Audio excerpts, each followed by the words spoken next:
If I could just go live for the first time in many months to say what's the most important thing I could say to people would be, one, you are deserving and you are the highest. You are the highest and you deserve to receive the highest treatment from others.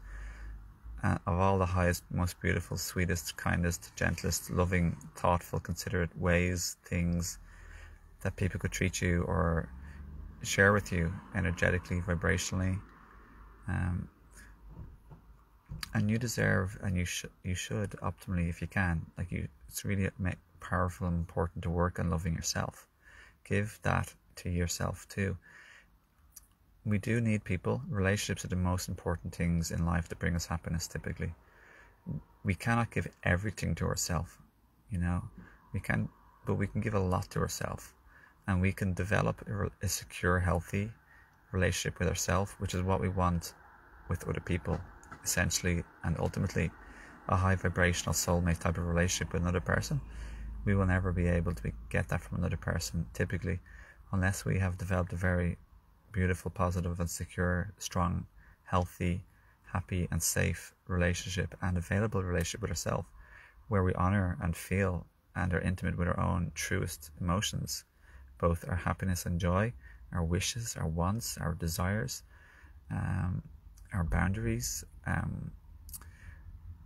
what we accept, our needs. We need to feel safe and happy with ourselves first before we can really get into one of those amazing relationships with another person. Otherwise it'll just become what some people call a karmic relationship, or some people call it twin flame relationship, but that's a double type of meaning. Some people mean that's something different. We'll get into what some people call a trauma bond, unless we heal and love ourselves and get into an amazing relationship with ourselves.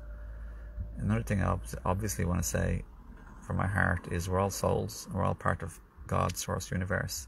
We're like a drop in the ocean. We are the ocean, but we're also a drop in the ocean. We're individuals, especially physically, in this time-space construct or reality, but we also are the divine. And just the other thing I want to say that's most important is keep learning your lessons. We can't skip pages in the book of our life. As we learn one page lesson, we go to the next. So whatever you are, view what you have as deeply and spiritually meant to be, and see what you can get out of that. There's always a lesson to be learned. I think that's the vast majority of what I feel is the most important things in life to know.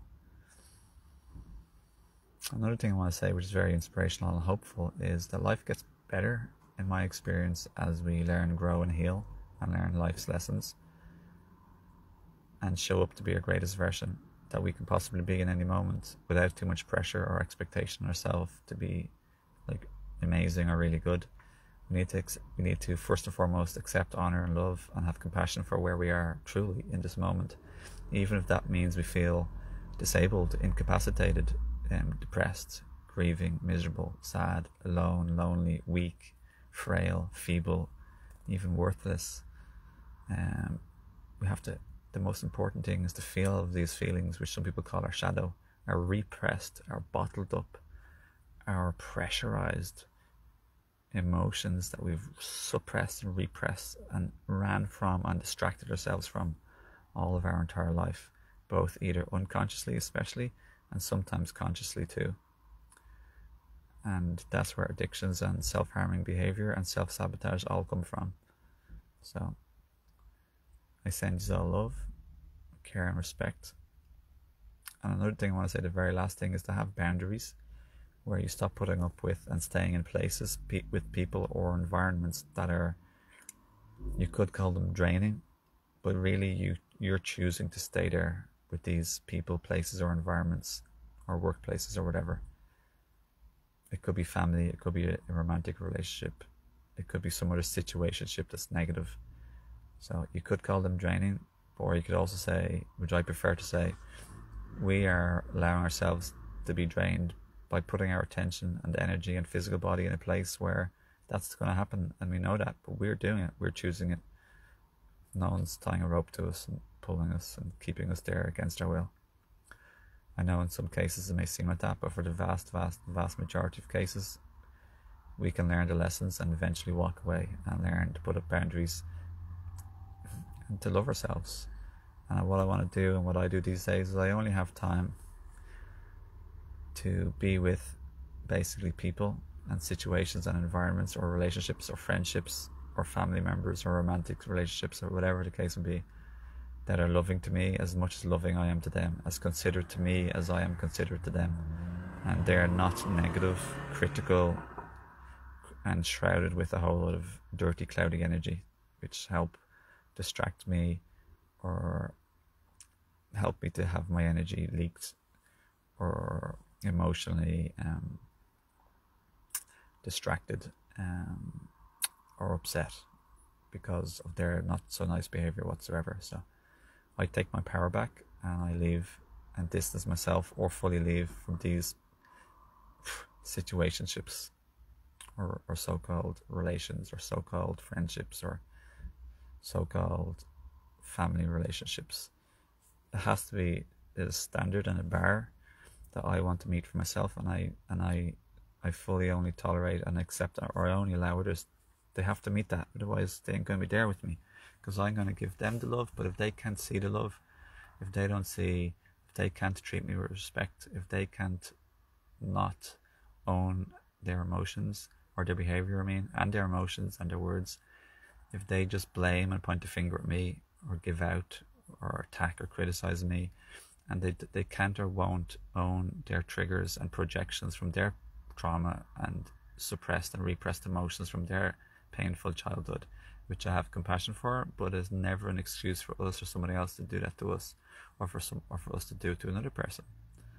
So there's both sides of the coin. But I am willing to own my stuff and always work on a healthy, happy, and available relationships. So that's the last thing I want to say. And that's called self-protection. It's also then called where you stop getting your cup emptied. And then the self-love and self-nurture part, or the self-care part, which is the final 4 facets of self-love. You fill your cup. You love yourself like you deserve. You treat others with integrity, honor. But saying no or blocking people is a very crucial, healthy, positive thing when they can't or don't want to care for you or consider you. And they can't be humble, and they only want to be or only can be in their ego and their pain, just lashing it all out at you. You don't deserve that, and other people don't deserve that too. So if you happen to find that you are either receiving that, then you know what to do. And if you happen to be the person giving or dishing that out to others, which is a little bit unlikely if you're still here, if you are doing that, because this video wouldn't interest you as much. But if you are doing it to a certain degree, which is quite possible, we need to own that and acknowledge that, take responsibility for that, verbalize it, do it as best you can to the person you're lashing out at, or giving bad, negative vibes to potentially, or not treating very nicely, and then make repair, where making repair is essential for any positive relationship or any soulmate type high vibrational relationship or relation with anybody. And that means where you say, I'm sorry, how did it affect you? I see or acknowledge how it affected you negatively, and here's what I'm going to do to not keep doing this again, like a repeated offense. And people have to work on not repeating their offenses with you to stay in your life, and that's how I work and operate in my life.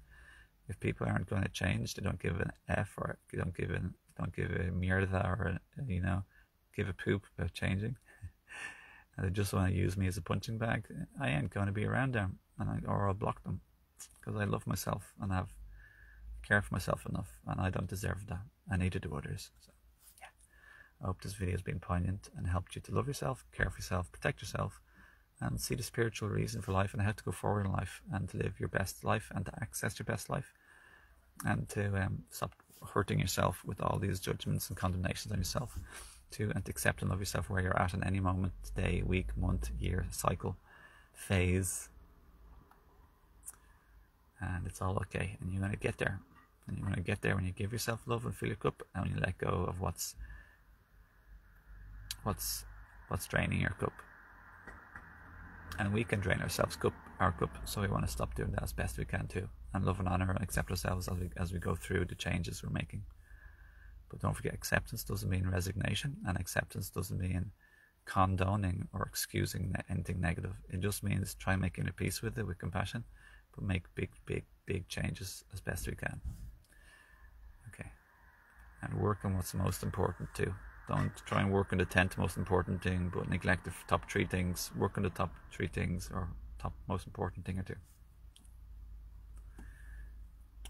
Blessings and love, my friends. Peace be with you. And a little bit of healing energy for you. Sunlight, high vibrational light energy. And may your soul be purified, so to speak, your human self. And release what needs to be let go of, so you carry less big heavy burden around with you in life.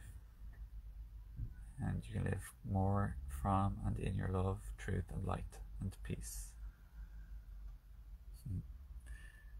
Okay, thanks for watching this one, and give it a share, or like or comment, or share with anyone you think may benefit from this. If you feel called to do any of those, that'd be wonderful. But if you don't, that's okay. It really is. I have to honor that in you too.